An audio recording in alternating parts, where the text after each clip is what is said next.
Welcome back to Maximum Lawyer Live. I am Tyson Mutrix, and today I am extremely excited about what I'm going to talk about because I'm talking about consumers versus builders. That's what I'm talking about. This kind of stems from a conversation that I was having with Jeremy Danielson yesterday. We were kind of shooting some audio messages back and forth, and I kind of kind of got on my soapbox about something, and I wanted to talk about it a little bit. I told him I was like, you know what, maybe I'm gonna talk about this tomorrow. So decided to.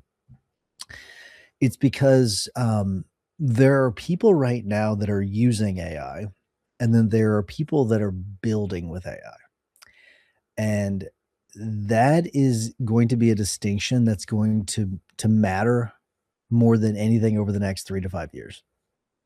The builders that are building with AI, and then the consumers that are just consuming AI. Big, big difference. Uh, the reason why that is that the best way to predict the future is to create it. I've talked about that before. That's a Peter Drucker quote, but it's spot on. You got to create your own future right now, and the power is in your hands. Um, the default lately, and I think since the beginning, I think this has been it's a normal default. Here's the AI that was created. Let's consume that AI. That's that is, typing into ChatGPT, find me a good restaurant to go to this weekend. That's what I'm talking about. Or help me rewrite this paragraph, which is something I've been, sort of guilty of using it to that extent. Um, but what I really want to encourage you to do is shift from that mindset into a building mindset, because if you're just consuming AI at this point, you're just renting is what you're doing. Um, Builders are going to own the future. If you are consuming, you're just renting, and you'll be renting forever. You are going to rent yourself into a life of renting is what's going to happen. You really need to get out of that mindset, because at this point, the biggest risk is not taking a risk. That's that's really what it's about. And what's really cool is that these days is like you don't have to be a coder to be a builder. There are a lot of tools out there that you can use to build things for you.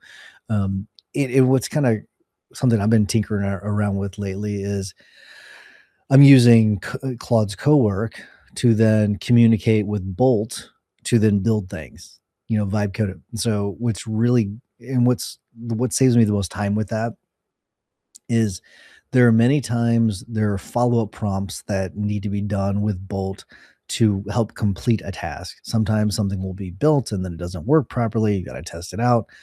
What's great is I can give a prompt to Claude, and it'll see it through until it's done. It could take hours. That's what's kind of crazy. Sometimes it will take hours. Like I've got one really it's going right now on my laptop next to me.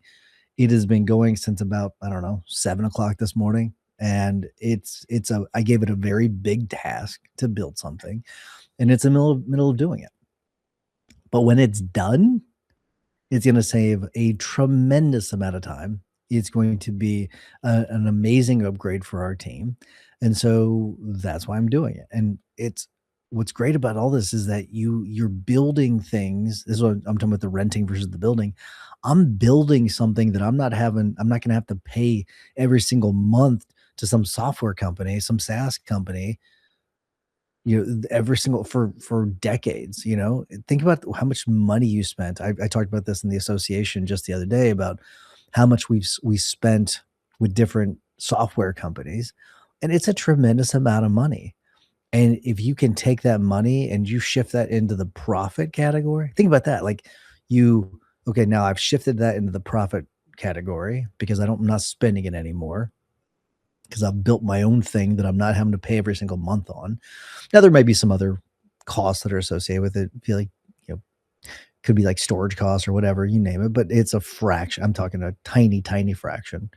You can shift that in the profit category where it gives you, it's like fun money at that point where you can decide, okay, I can pocket that cash. I can get bonuses. I can put the pedal to the metal when it comes to AI, or I can do that with marketing. It frees up a lot for you. And I'm I'm very worried for the legal tech industry. I really am. I don't know how they're going to survive this. I don't.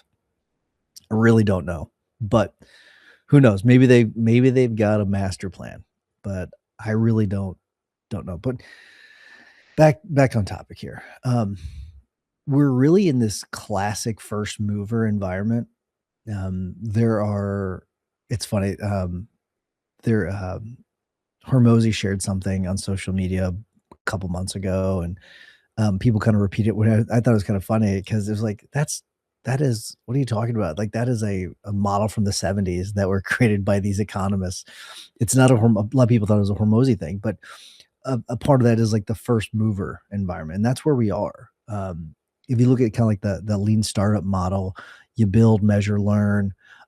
That's now happening in a really unprecedented manner. The speed is incredible, and that's just because the AI is it's reducing that friction dramatically.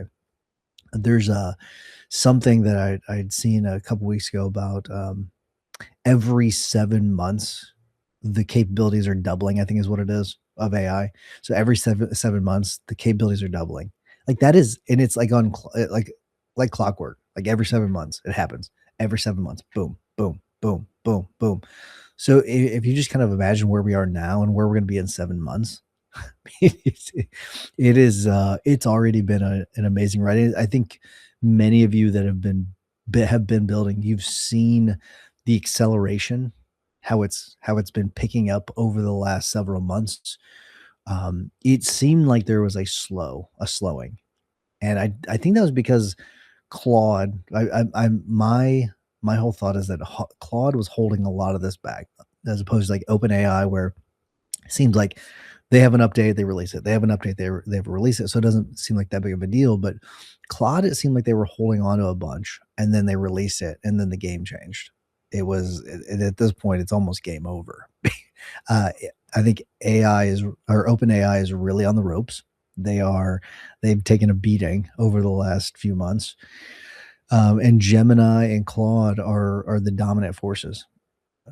But at this pace, OpenAI can rebound. I don't think there's any. It's been this neck and neck race between those three over the last few years. But um, a big part of what you need to be doing at this point is building. Um, build to fail. Build. You're gonna fail, but iterate.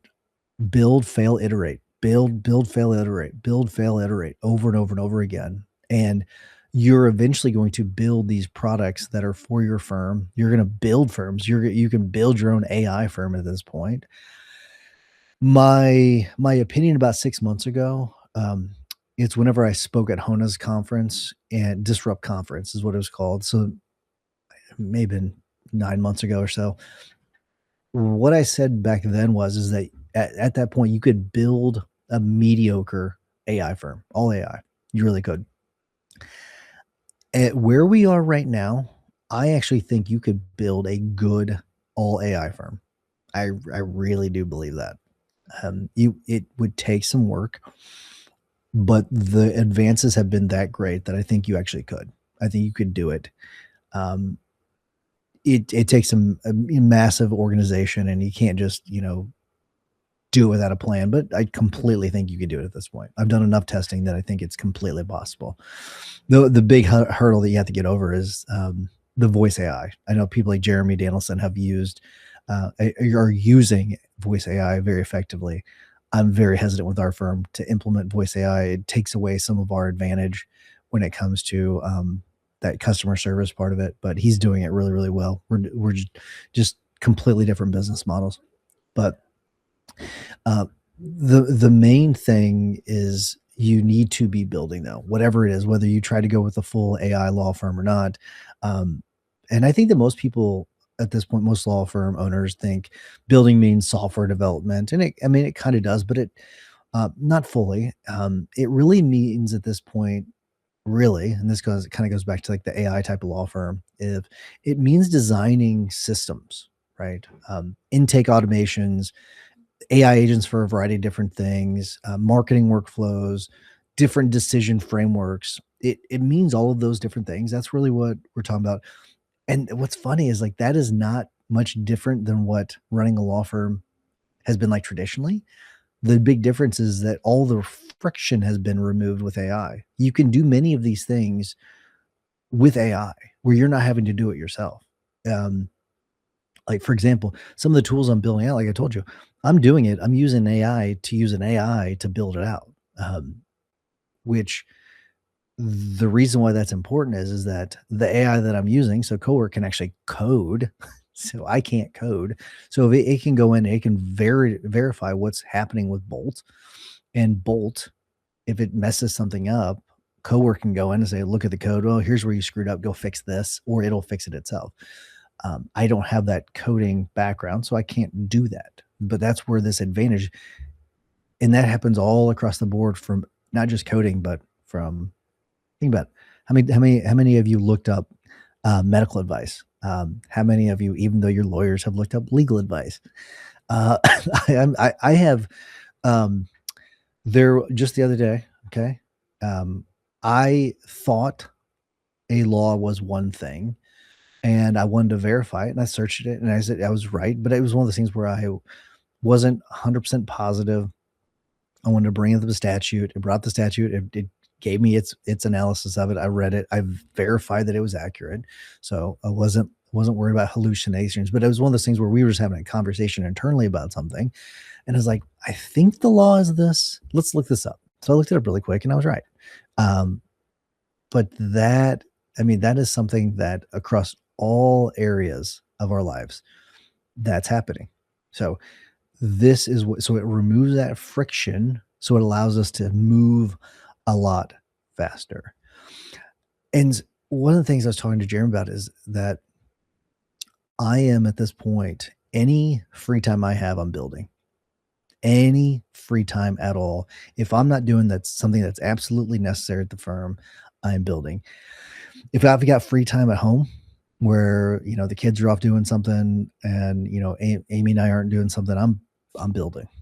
Okay, that's what I'm doing. I'm doing this nonstop because it is that important. I don't know if I've mentioned this before.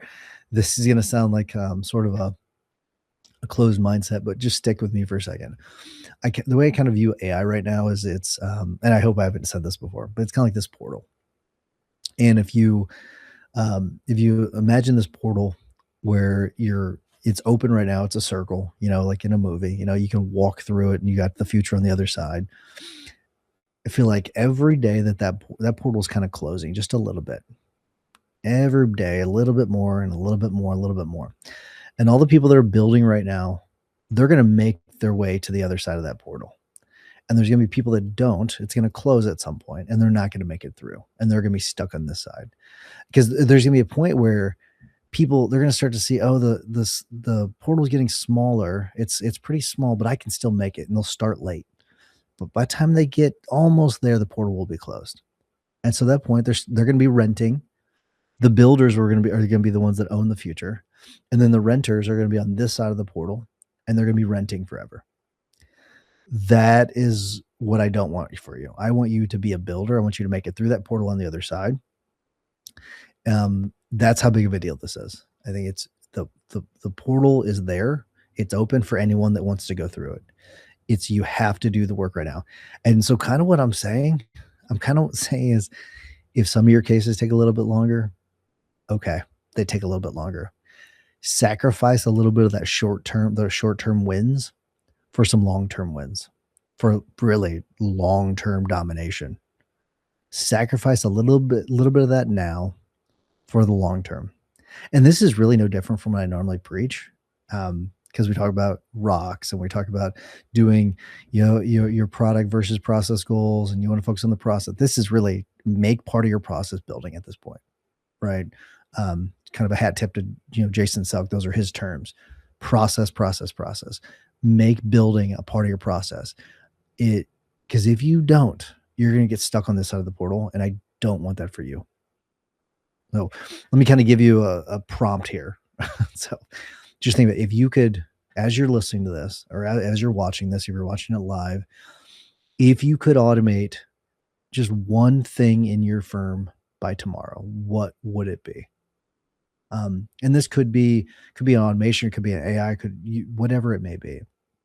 But think about what that thing is and go do it. Stop listening to this thing right now. Becca's going to kill me for saying that, but go do it. Go build it, or do it while you are listening to this thing, because you have no excuse. If you're listening to this right now or you're watching this right now, you can do this with Cowork over on another screen. Oh, I want to build this widget on my website. Okay, go build the widget on your website. Tell Cowork to do it and go give it the credentials to do it, and it'll do it for you. It's that easy. That's what's crazy about it. It's that easy right now, where you just tell it to do it. You can do your other work. You can do your normal thing that you normally do, and it can be working in the background. That's what's so amazing about it.